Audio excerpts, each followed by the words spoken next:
అవునండి, దేవుణ్ణి ప్రేమించేవారు దేవుని సన్నిధిలో ముందుంటారు. దేవుణ్ణి ప్రేమించేవారు దేవుని సన్నిధికి పరుగులు తీస్తారు, పరిగెత్తుకుంటూ వస్తారు. వెళ్ళాలి, దేవుని సన్నిధిలోనికి వెళ్ళాలి. ప్రారంభ ప్రార్థన నుండి చివరి ఆశీర్వాద ప్రార్థన వరకు దేవుని సన్నిధిలో మేము ఉండాలి అని ఆశతో వాళ్ళు పరిగెత్తుకుంటూ వస్తారు. అలాగూ మీరు పరిగెత్తుకొని వచ్చినందుకు యేసయ్య నామమునకే మహిమ కలుగునుగాక. మరి దేవుని యొక్క మహాకృపను బట్టి కంటి ఆపరేషను సక్సెస్ అయి కన్ను బాగా కనబడుతూ ఉంది. దేవుడు డాక్టర్ను వాడుకున్నాడు, ఓ రకంగా మదన్నను కూడా వాడుకున్నాడు, మరి సుబ్బమ్మక్కను కూడా వాడుకున్నాడు. చక్కగా హాస్పిటల్కు నడిపించాడు దేవుడు, చక్కగా ఆపరేషన్ జరిగించాడు. మేము వాస్తవానికి భయపడ్డాం, కారు ఉంది కదా, ఆరోగ్యశ్రీ వర్తిస్తుందో రాదో, క్యాన్సిల్ అవుతుందేమో అనుకున్నాం. కానీ దేవుని కృప ఏంటో కానీ ఆరోగ్యశ్రీ వర్తించింది. లెన్స్ కోసం ఒక 7,000 రూపాయల డబ్బు కావాలన్నప్పుడు సంఘస్థులందరూ కూడా తలా కొంత వేసుకొని ఆ 7,000 రూపాయలు కూడా కట్టారు. అందుని బట్టి కూడా యేసయ్య నామమునకే మహిమ కలుగునుగాక. మరి నిజంగా మొన్నటి దినము ఆపరేషన్ జరిగింది. దేవుడు నిన్న దినం కూడా వాడుకున్నాడు, ఈరోజు కూడా దేవుడు వాడుకుంటూ ఉన్నాడు. మరి దైవ సేవకులు వచ్చేలోపుగా నేను కొన్ని మాటలు మీతో పంచుకుంటాను. సీమోన్ అన్న మన మధ్యకు వస్తా అన్నాడు, ఆయన వచ్చేలోపులుగా కొన్ని మాటలు నేను మీతో పంచుకుంటాను. నేను చిన్నగా చెప్తాను, దయచేసి మీరు శ్రద్ధగా ఆలకించండి. గలతీయులకు రాసిన పత్రిక, అపోస్తులైన పౌలు గలతీయులకు రాసిన పత్రిక 3వ అధ్యాయం నుంచి 1వ అధ్యాయం 3వ వచనం నుంచి 1వ అధ్యాయం 3వ వచనం నుంచి చదువుకుందాం. మైక్ తీసుకొని చదవండి అమ్మా, మైక్ అందియండి. ముందుకు రామా, కొంచెం చదవమ్మా, గట్టిగా చదువు. తండ్రి అయిన దేవుని నుండి మన ప్రభువైన యేసుక్రీస్తు నుండి మీకు కృపయు సమాధానమును కలుగునుగాక. మన తండ్రి అయిన దేవుని చిత్త ప్రకారము క్రీస్తు మనలను ప్రస్తుతపు దుష్టకాలంలో నుండి విమోచింపవలనని మన పాపముల నిమిత్తము తన్ను తాను అప్పగించుకొనెను. దేవునికి యుగయుగములకు మహిమ కలుగునుగాక. ఆమేన్. ఇక్కడ 4వ వచనంలో చూస్తున్నాం కదా, మన తండ్రి అయిన దేవుని చిత్త ప్రకారమైన అందించమ్మా, క్రీస్తు మనలను ప్రస్తుతపు దుష్టకాలములో నుండి విమోచింపవలనని మన పాపముల నిమిత్తము తన్ను తాను సిలువ మానుకు అప్పగించుకున్నాడు. దేవుని సంకల్పం చూడండి. పౌలు చాలా స్పష్టంగా సంఘంతో మాట్లాడుతూ ఉన్నాడు. మనలందరినీ కూడా ఈ దుష్టకాలం నుండి తప్పించాలని, ఈ దుష్టత్వములో నుంచి బయటికి తీసుకురావాలని, ఈ చెడిపోయిన లోకంలో నుంచి మనల్ని బయటికి తీసుకురావాలని, ఈ పాపిష్టి లోకంలో నుంచి మనల్ని బయటికి తీసుకురావాలని, మనల్ని ప్రత్యేకపరచాలని,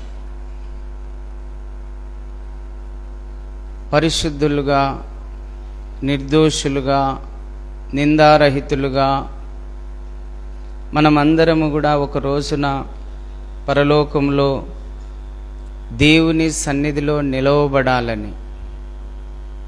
వింటున్నారా? బాగా వినాలి. దేవుని సన్నిధిలో నిలవబడాలని,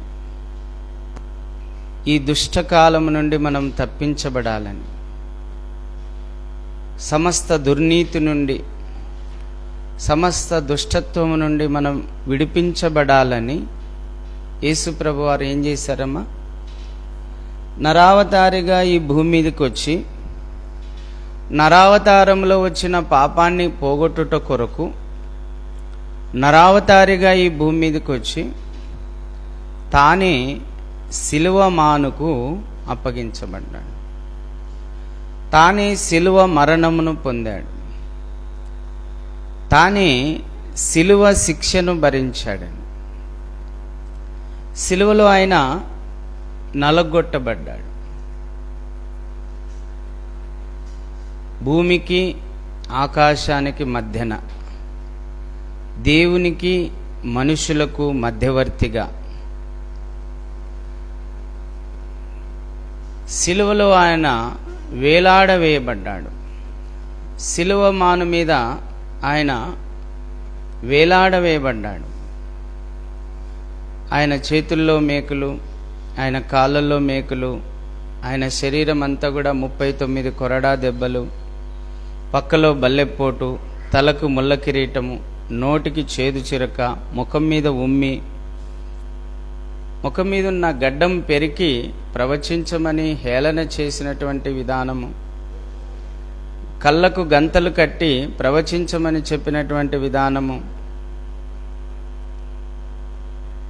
ఇవన్నీ చూస్తూ ఉంటే మన శిక్షనంతా కూడా తానే భరించినట్లుగా మనకు స్పష్టంగా కనిపిస్తుందండి. అంటే మన పాప శిక్షను తాను భరించి మనకు ఏ శిక్షా విధి లేకుండా చేశాడు. ఆ పరమాత్ముడే నరావతారిగా ఈ భూమి మీదకి వచ్చాడు. దైవ కుమారునిగా ఈ లోకానికి వచ్చాడు. తానే మానవ శిక్షను భరించి ఈరోజు మనకు ఏ శిక్షావిధి లేకుండా చేశాడు. ఒకసారి 3వ వచనం చదువుదాం. తండ్రి అయిన దేవుని నుండి, మన ప్రభువైన యేసుక్రీస్తు నుండి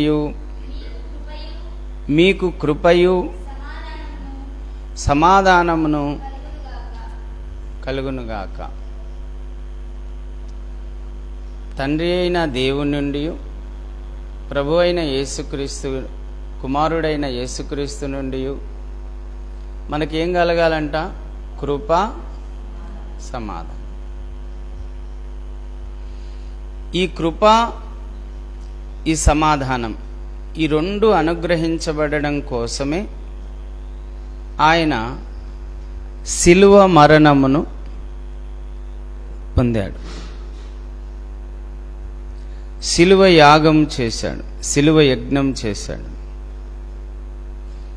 అందుకే వాక్యంలో కూడా మనకు రాయబడింది కదా, ఆయన పొందిన గాయముల చేత మీరు స్వస్థత నొందితిరి. నిశ్చయముగా మన రోగమును ఆయన భరించెను.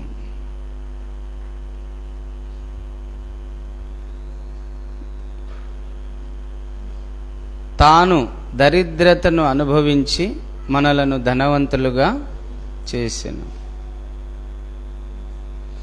మన శిక్షను ఆయన భరించి దైవోగ్రత నుండి మనలను తప్పించెను. నిత్య నరకము నుండి మనలను తప్పించెను. ఇది సువార్త. కానీ గలతీ సంఘంలో ఈ సువార్త కాకుండా వేరొక సువార్త తీసుకొచ్చారంట. ఈ అంత్య దినాల్లో అనేక మంది అబద్ధ బోధకులు వస్తారంటండి. తప్పుడు బోధకులు.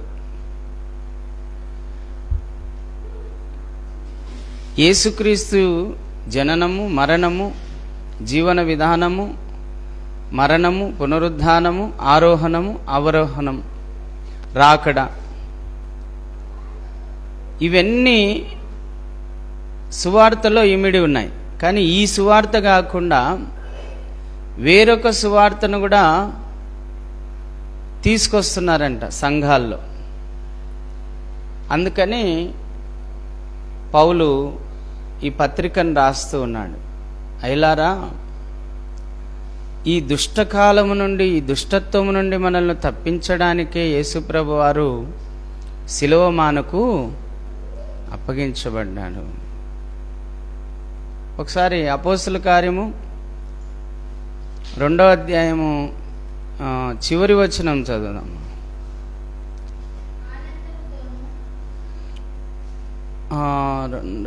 3వ అధ్యాయం చివరి వచనం చదువుదాం.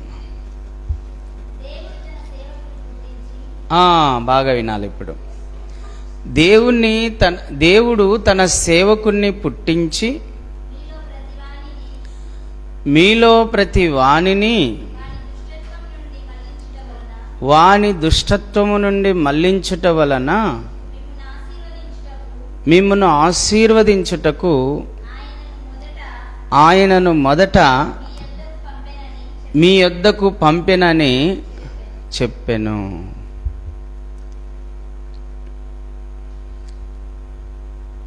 దేవుడు తన అద్వితీయ కుమారుడైన యేసుక్రీస్తు ప్రభువారిని ఎందుకు మన కోసం మనకు భూమి మీదకి పంపించాడంటే, దుష్టత్వము నుండి మళ్లించుటకు. అసలు మానవునికి యేసు ప్రభువారిచ్చే ఆశీర్వాదం ఏంటంటే, మానవుణ్ణి దుష్టత్వము నుండి మళ్లించడం.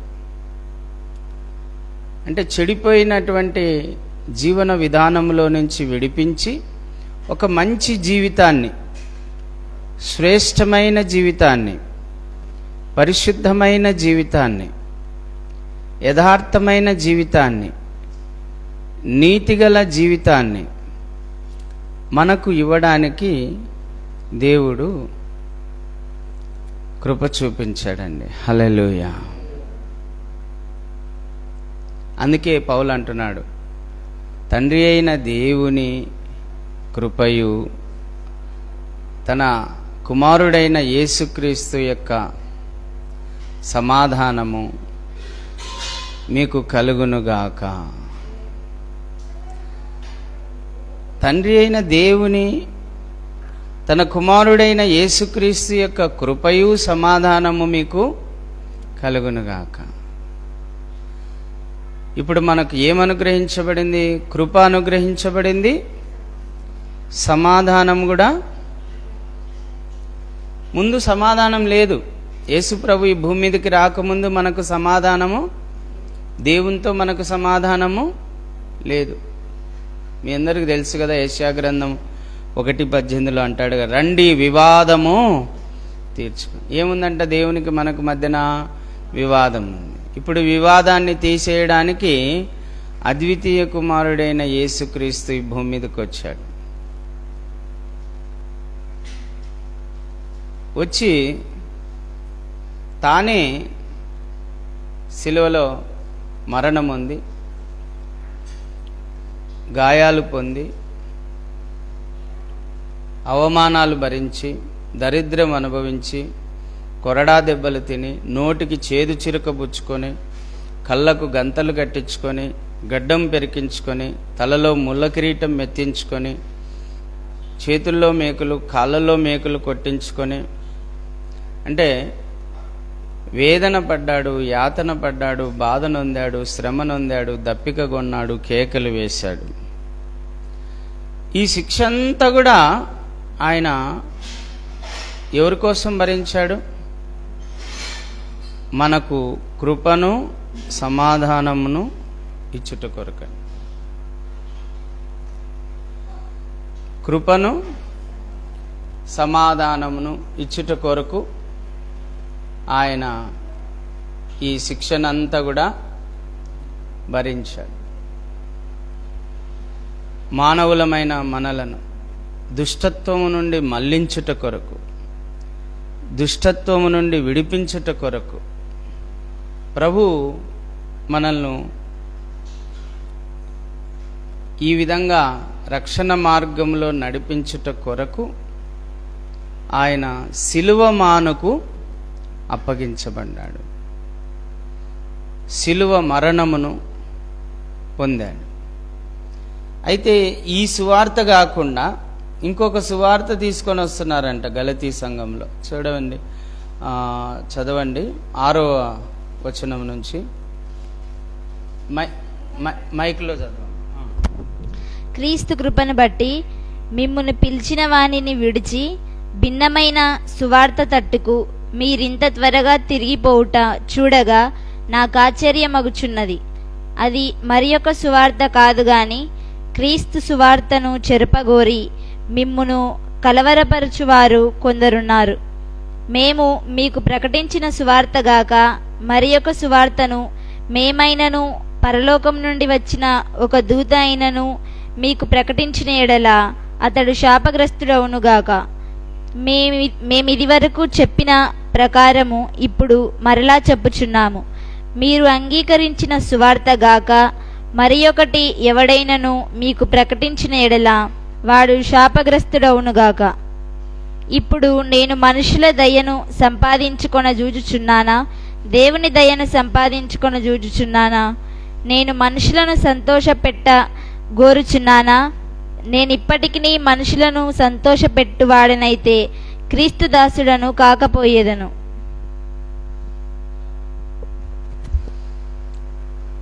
అపోస్తలుడైనటువంటి పౌలు కూర్చుందిరానా? అపోస్తలుడైనటువంటి పౌలు చాలా స్పష్టంగా చెప్తున్నాడు, మేము మీకు ప్రకటించిన సువార్త కాకుండా ఇంకా ఏ సువార్త దేవదూత తీసుకొని వచ్చి చెప్పినా కూడా మీరు నమ్మడానికి వీల్లేదు. మేము ప్రకటించిన సువార్తను మాత్రమే మీరు విశ్వసించండి. ఇంకా వేరొక సువార్తను మీరు తీసుకొని రావద్దు. ఎవరైనా అట్లాంటి సువార్త మీకు ప్రకటించినా మీరు నమ్మొద్దు. చాలా రకాల సువార్తలు వచ్చినాయి. యెహోవాయే దేవుడు, యేసుప్రభు దేవుడు కాదని చెప్పేటువంటి వాళ్ళు లోకంలో బయలుదేరారు. యేసు క్రీస్తు కాడని చెప్పే వాళ్ళు కూడా ఈ లోకంలో చాలామంది బయలుదేరారు. ఇదే సంఘాల్లో సున్నతి పొందితేనే వారు దేవుని పిల్లలయ్యేది, వాళ్ళకు రక్షణ కలిగేది అని చెప్పే సువార్తను కూడా ఈ సంఘాల్లో బోధిస్తూ వచ్చారట. అందుకే పౌలు ఏమన్నాడు, సున్నతి పొందుటలో ఏమీ లేదు, పొందకపోవుటలో ఏమీ లేదని. ఆ రోజు అబ్రహాముతో దేవుడు నిబంధన చేశాడు సున్నతి చేయమని. కానీ ఈరోజు ఈ కృపాకాలంలో యేసుక్రీస్తు ప్రభువారే శిలువ యాగము, శిలువ యజ్ఞము ద్వారా తన రక్తాన్ని చిందించి ఇక మనల్ని సున్నతి చేశాడు, మనల్ని పరిశుద్ధపరిచినాడు. ఇంకా యేసుక్రీస్తు రక్తము ద్వారా కలిగిన సున్నతే కానీ ఇక శరీర సంబంధమైనటువంటి ఆ భౌతిక సంబంధమైనటువంటి సున్నతి ద్వారా మానవునికి సున్నతి కలగదు అని అపోస్తలుడైన పౌలు బోధించాడు. అందుకే ఈ భిన్నమైన బోధలను గురించి అన్ని కూడా చెప్తూ ఉన్నాడు గలతీ సంఘంలో. అయ్యలారా, మీరు చాలామంది వస్తారు మీ మధ్యకు, యేసు క్రీస్తు కాడని చెప్పే వాళ్ళు వస్తారు, యెహోవాయే దేవుడు యేసుప్రభు దేవుడు కాదని చెప్పే వాళ్ళు వస్తారు, సున్నతి చేయించుకుంటేనే రక్షణ కలిగేదని చెప్తారు, నమ్మొద్దు, సున్నతి యందు ఏమీ లేదు, యేసు రక్తము ద్వారా మనం పవిత్రము చేయబడ్డాము. హల్లెలూయా. యేసు రక్తము ద్వారా మనం సున్నతి చేయబడ్డాము. ఇక వేరొక సున్నతి మనకు అవసరము లేదు. చదువుదాం, ఆ మాటలు కూడా చదువుదాం. 2వ అధ్యాయము 2వ వచనం నుంచి చదువుదామా. గలతీ 2వ అధ్యాయం 2వ వచనం. మైక్ తీసుకోమా, నీకు ఎన్నిసార్లు చెప్పాలా? దేవదర్శన ప్రకారమే వెళ్ళి తిని, మరియు నా ప్రయాసము వ్యర్థమవునేమో లేక వ్యర్థమైపోయినదో అని నేను అన్యజనులలో ప్రకటించుచున్న సువార్తను వారికి ప్రత్యేకముగా ఎన్నికైన వారికిని విషదపరచితిని. అయినను నాతో కూడానున్న తీతు గ్రీసు దేశస్థుడైనను అతడు సున్నతి పొందుటకు బలవంత పెట్టబడలేదు.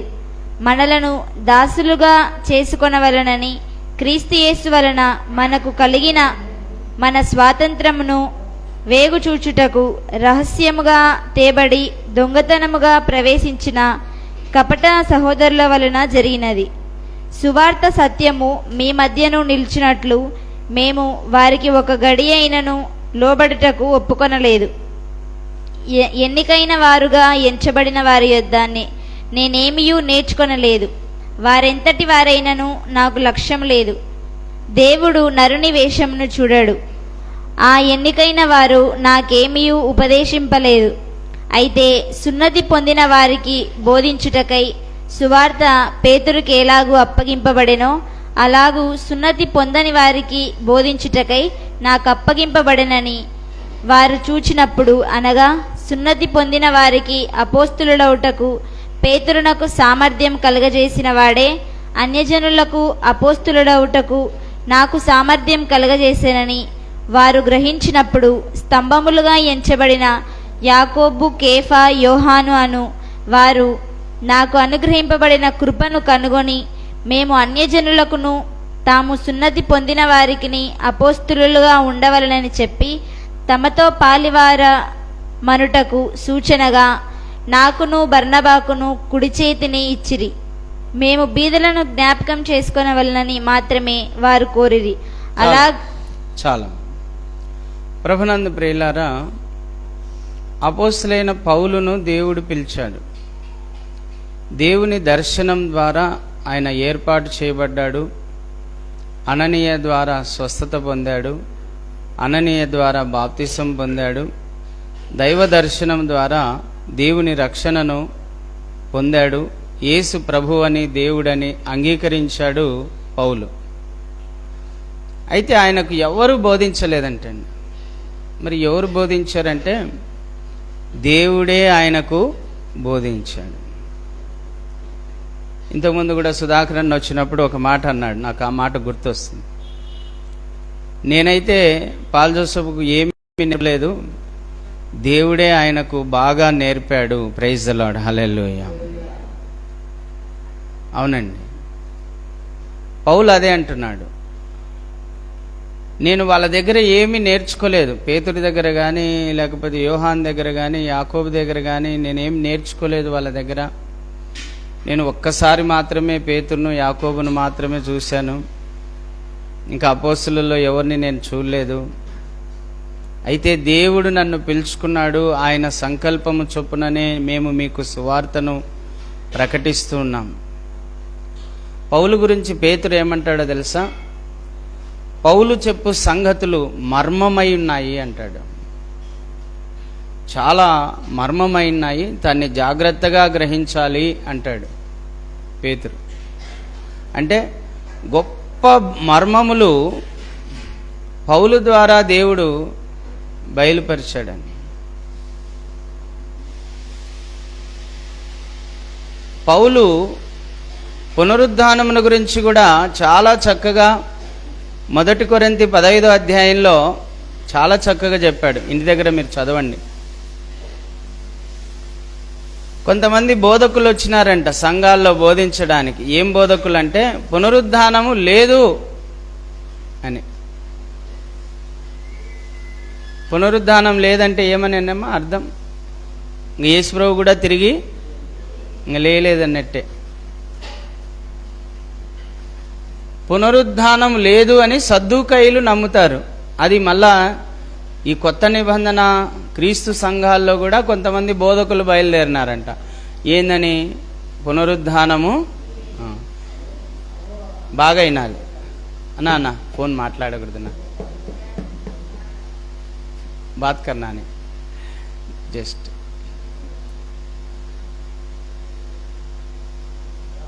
పునరుద్ధానము లేదు అని చెప్పేవాళ్ళు బయలుదేరినారు కొంతమంది. వినాలమ్మా బాగా. సున్నతి చేయించుకోవాలి, చిన్నతి చేయించుకోకపోతే రక్షణ లేదు అని చెప్పేవాళ్ళు కొంతమంది బయలుదేరినారు. వింటున్నారా?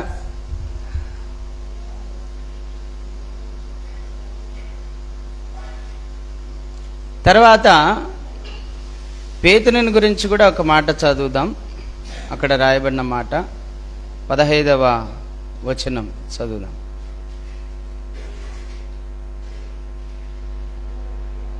14వ వచనం నుంచి చదువుదాం. వారు సువార్త సత్యము చొప్పున క్రమముగా నడుచుకొనకపోవుట నేను చూచినప్పుడు అందరి ఎదుట కేఫాతో నేను చెప్పినదేమనగా, నీవు యూదుడవైయుండియు యూదుల వలె కాక అన్యజనుల వలనే ప్రవర్తించుచుండగా అన్యజనులు యూదుల వలె ప్రవర్తింపవలనని ఎందుకు బలవంతము చేయుచున్నావు? మనము జన్మము వలన యూదులమే గాని అన్యజనులలో చేరిన పాపులము కాము. మనుష్యుడు యేసుక్రీస్తునందలి విశ్వాసము వలననే గాని ధర్మశాస్త్ర సంబంధమైన క్రియల మూలమున నీతిమంతుడుగా తీర్చబడనని ఎరిగి, మనమును ధర్మశాస్త్ర సంబంధమైన క్రియల మూలమున గాక క్రీస్తునందలి విశ్వాసము వలననే నీతిమంతులమని తీర్చబడుటకై యేసుక్రీస్తునందు విశ్వాసముంచియున్నాము. ధర్మశాస్త్ర సంబంధ క్రియల మూలమున ఏ శరీరియు నీతిమంతుడని తీర్చబడడు గదా. చాలు. ప్రభునందు ప్రియులారా బాగా గమనించండి. పేతురు అన్ని జనులతో కలిసి భోంచేస్తూ ఉన్నాడు. అందరూ అంటే అన్ని జనులు అంటే యూదులు కానివారు, యూదులు కాని వారితో కూడా కలిసి భోజనం చేస్తూ ఉన్నాడు. ఎక్కడ? సంఘంలో. సంఘం అన్నాక అందరు ఉంటారు. యూదులు ఉంటారు అమ్మా, ఒకవేళ ఇస్మాయిలీలు ఉండొచ్చు, గ్రీకు దేశస్తులు ఉండొచ్చు, తర్వాత కనానీయులు ఉండొచ్చు, రకరకాల జాతుల వారు ఉండొచ్చు. కానీ యెరూషలేము నుండి కొంతమంది యూదులు వచ్చినప్పుడు పేతురు ఆ బంతిలో నుంచి లేచిపోయినాడంట. వాళ్ళకు చూసి భయపడి ఏమన్నా అనుకుంటారేమో అని.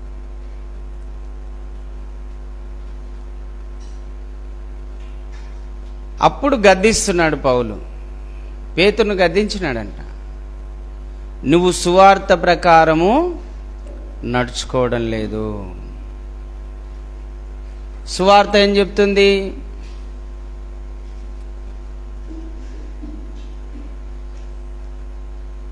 గ్రీకు దేశస్థుడనే భేదము లేదు, యూదుడనే భేదము లేదు. యేసు ప్రభువు అని, ఆయన మృతులలో నుండి లేచి ఉన్నాడని,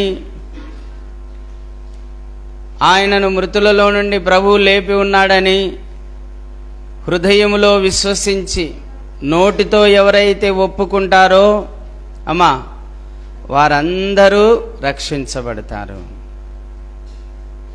యూదుడని గ్రీకు దేశస్థుడనే భేదమే లేదు.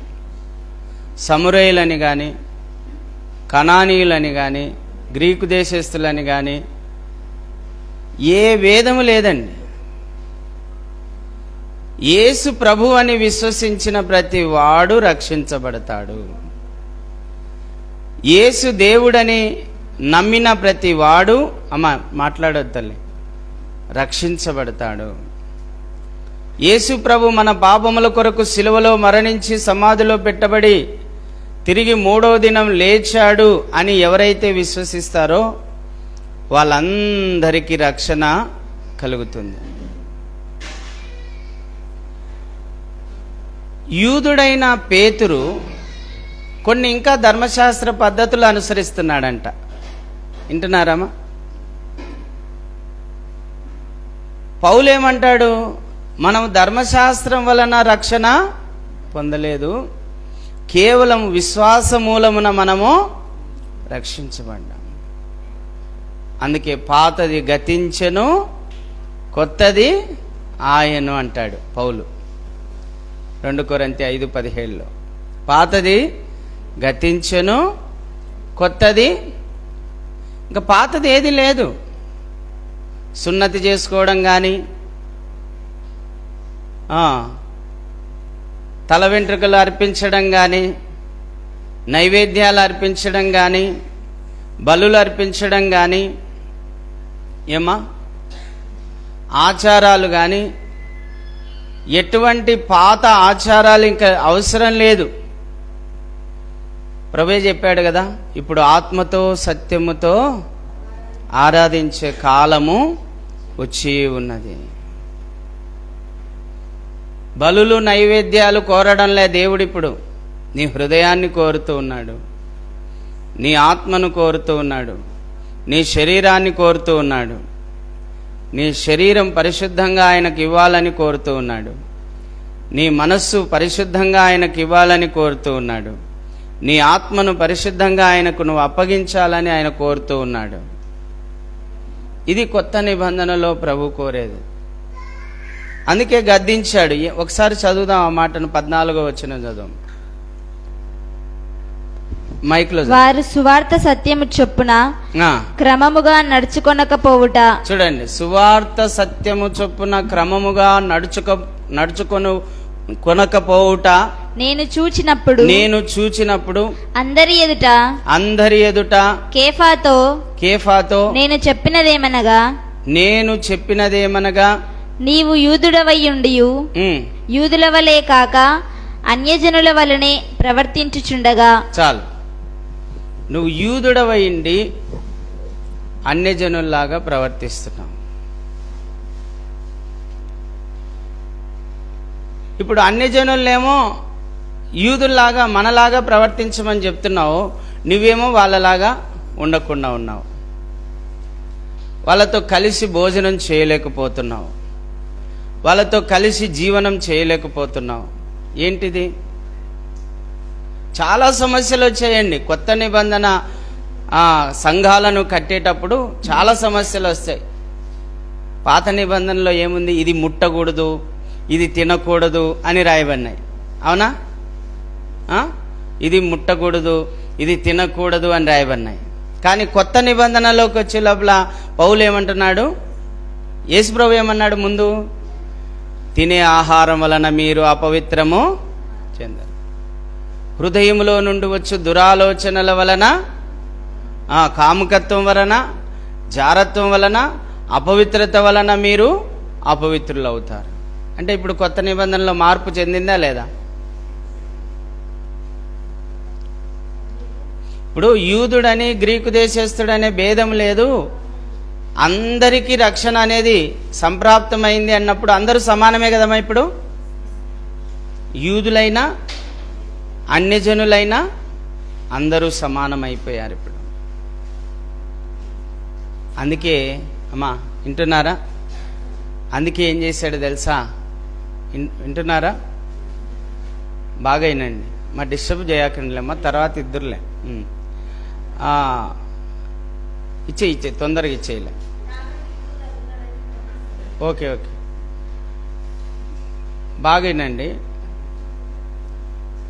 అనేకమైన సమస్యలను పరిష్కరించాడు పౌలు. అందుకే తినే ఆహార విషయంలో కానీ, పేతురు అందరూ 12 మంది అపోస్తలులు కూర్చొని మాట్లాడుకొని ఒక్కటే చెప్పినారు సంఘానికి, బలి అర్పించినవి మాత్రం మీరు తినకూడదు, గొంతు పిసికిన వాటిని తినకూడదని ఒక నిర్ణయం చేశారు. కాబట్టి గొంతు పిసికి చంపిన దాన్ని తినకూడదు, బలి అర్పించిన వాటిని తినకూడదు. ఇది కొత్త నిబంధన.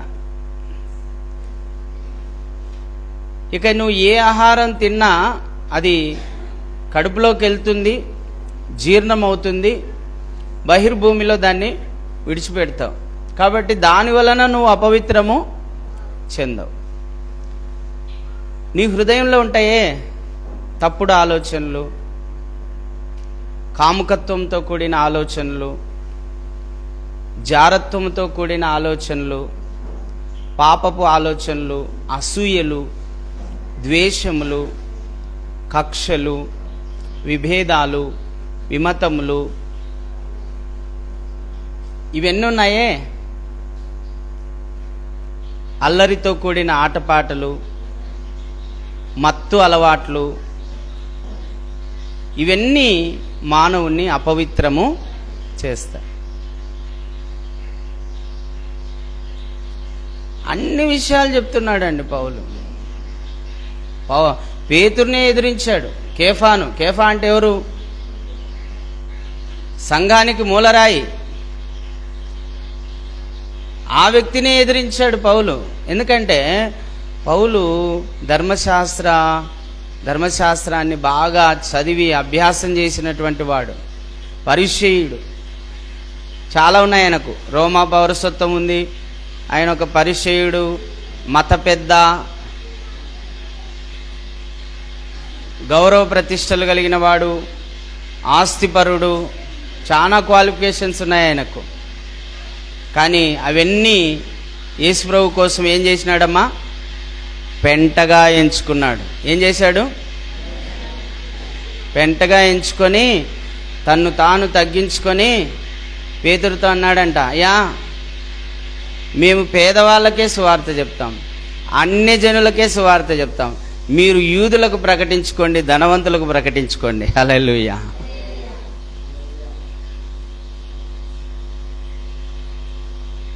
సువార్త ప్రకటించటమే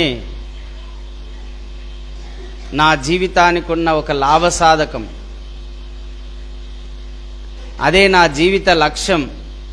బ్రతుకుట క్రీస్తే, చావైతే లాభం అని చెప్పినటువంటి వాడు అపోస్తులైనటువంటి పౌలు.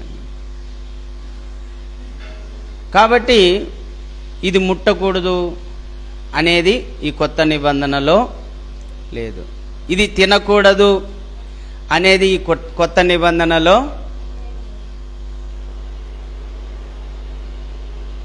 ఒక్కటి మాత్రం నిర్ణయం చేశారు, గొంతు పిసికిన దాన్ని, బలి అర్పించిన దాన్ని, విగ్రహములకు బలి అర్పించిన దాన్ని మాత్రము తినకూడదు. ఇలా చాలా విషయాలు చెప్తూ వచ్చాడండి పౌలు గలతీ సంఘంతో. చూద్దాం, ఇంకో మాట చూద్దాం. 18వ వచనం చూడమ్మా. 17-18 చదవం.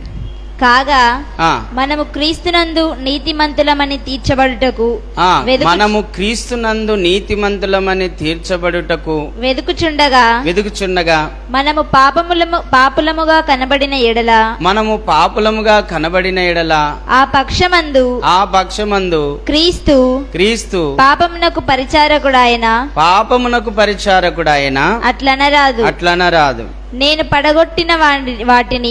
పడగొట్టిన వాటిని మరలా కట్టిన ఎడల నన్ను నేనే అపరాధినిగా కనపరుచుకొందును కదా. నన్ను నేనే అపరాధినిగా ఎంచుకోవాల్సి వస్తది కదా. అవును. నేనైతే దేవుని విషయమై జీవించు నిమిత్తము ధర్మశాస్త్ర విషయమై చచ్చిన వాడనైతిని. నేను క్రీస్తుతో కూడా సిలువ వేయబడి ఉన్నాను. ఇకను జీవించువాడను నేను కాను, క్రీస్తే నా యందు జీవించుచున్నాడు. నేనిప్పుడు శరీరమందు జీవించుచున్న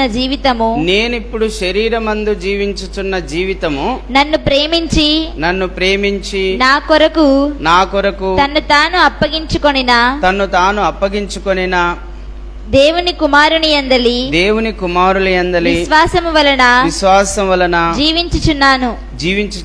నేను దేవుని కృపను నిరర్ధకము చేయను. నీతి ధర్మశాస్త్రము వలనదైతే చదువు. ఆ పక్షమందు క్రీస్తు చనిపోయినది నిష్ప్రయోజనమే.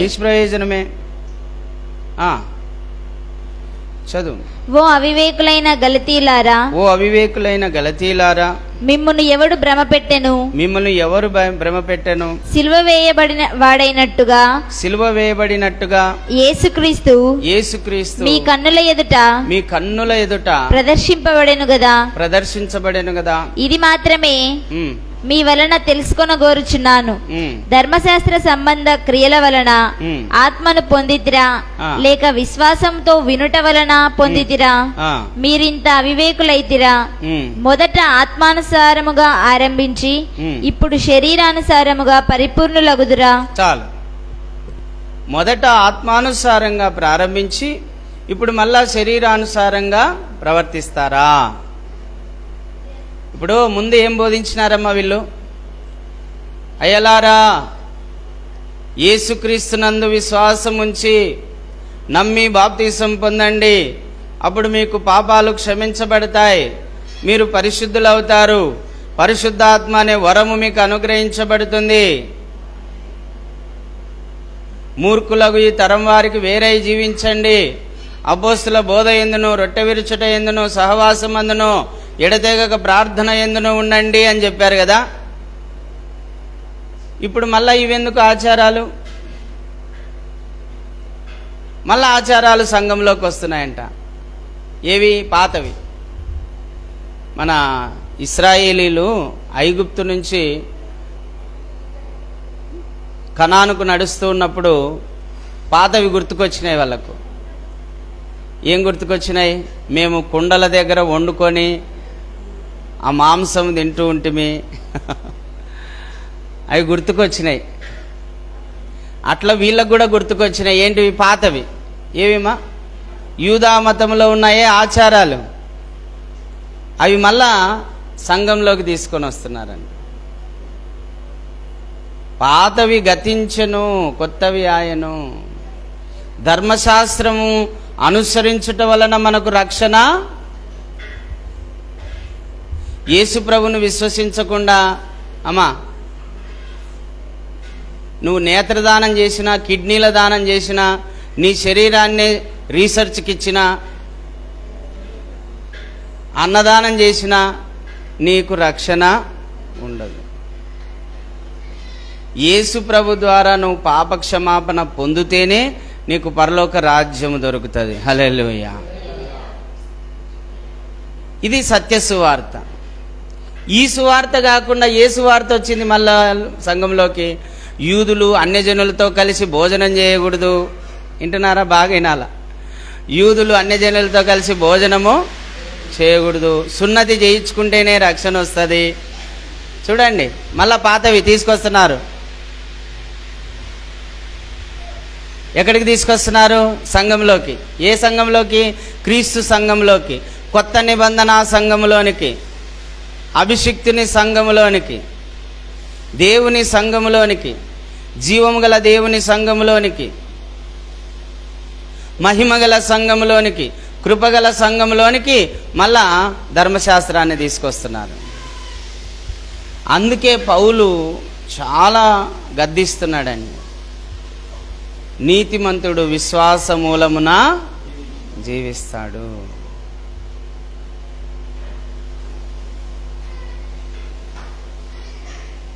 నీతిమంతుడు విశ్వాస మూలమున జీవిస్తాడు. ఇప్పుడు జీవిస్తున్న జీవితం ఏ విధంగా జీవిస్తున్నాం మనం? ధర్మశాస్త్రాన్ని ఆధారం చేసుకొని కాదు, కేవలం విశ్వాసం వలన మనం నీతిమంతులుగా తీర్చబడతాం. ప్రభు అంటాడు కదా, నా యందు విశ్వాసం ఉంచిన వాడు నశింపక నిత్య జీవము పొందుతాడు. యేసు ప్రభునందు విశ్వాసము ద్వారా, యేసు ప్రభు చెప్పిన మాట చొప్పున అంటాడు కదా 5:24 యోహాను, నా మాట విని నన్ను పంపిన వాని యందు విశ్వాసముంచువాడు మరణములో నుండి జీవములోనికి దాటి ఉన్నాడు. ఇప్పుడు మనం అనుసరించాల్సింది ఏది? ధర్మశాస్త్రాన్నా, యేసయ్య మాటనా? యేసయ్య మాటను మనము అనుసరించాలి. అందుకే సంఘముతో చాలా స్పష్టంగా పౌలు చాలా వివరంగా చెప్తున్నాడు. అయ్యలారా, సున్నతి పొందాల్సిన అవసరమో లేదు, ఇది ముట్టకూడదు, ఇది తినకూడదు అనే ఆలోచనలు చేయాల్సిన అవసరమో లేదు. ఆకుకూరలు తినేవాడిని ఆకుకూరలే తిననీయండి, మాంసం తినేవాడిని మాంసమే తిననీయండి, వాడిని ఆటంకము చేయొద్దు. అది వాని ఇష్టం. అది వాడు తిన్నాడు, నేను మాంసం తిననన్న ఆకుకూరలే తిను, ఆకుకూరలే తిను, అంతే. బలవంతం చేయకూడదు. నువ్వు యేసుప్రభువుని నమ్ముకున్నావు కాబట్టి ఇది తినాల్సిందే అని చెప్పడానికి వీలు లేదు. ప్రతి విషయాన్ని క్షుణ్ణంగా, అందుకే ధర్మశాస్త్రాన్ని తీసుకొచ్చి మళ్ళా ఈ క్రీస్తు సంఘములో కలపకూడదు. కొత్త ద్రాక్షారసం కొత్త తిత్తుల్లోనే, పాత ద్రాక్షారసం పాత తిత్తుల్లోనే ఉండని. అది మనకు అవసరం లేం కాదు, ఉడికిపోయింది అది. ఇప్పుడు కొత్త ద్రాక్షారసం ఎవరిచ్చారు? యేసు ప్రభు వారు ఇచ్చారు. యేసు ప్రభు వారు 4 సువార్తల్లో రాయబడిన మాటలన్నీ కూడా కొత్త ద్రాక్షారసం. ఆ కొత్త ద్రాక్షారస సంబంధమైన మాటలు మన హృదయంలో నింపుకోవాలి. ఇప్పుడు పాతవి కాదు నింపుకోవాల్సింది. అందుకే నేను పాతవి ఏవి బోధించడానికి ఇష్టపడనండి. మనం ఏ కాలంలో ఉన్నాం ఇప్పుడు? కొత్త నిబంధన కాలంలో. మరి కొత్త నిబంధనను గురించి తెలుసుకుంటే మేలా, పాత నిబంధనను గురించి తెలుసుకుంటే మేలా? కొత్త నిబంధనని తెలుసుకుంటే పాతది ఆటోమేటిక్గా తెలిసిపోతుంది. ఇప్పుడు తెలుసుకుంటున్నాం కదా, దీంట్లో సున్నతి అనే మాట ఉంది, యూదుల ఆచారాలని ఉన్నాయి. కొత్త నిబంధనలోనే పాతది ఎత్తి పట్టుకొని చూపిస్తూ, ఇదిగో ఈ సున్నతి అవసరం లేదు, ఈ వ్యర్థమైన పారంపర్య ఆచారాలు అవసరం లేదు. ప్రభు అంటాడు కదా, మీరు వ్యర్థమైన పారంపర్య ఆచారాలను అనుసరిస్తూ దేవుని మాటను మీరు నిరర్ధకము. ఏ మాటను నిరర్ధకం చేస్తున్నారమ్మా?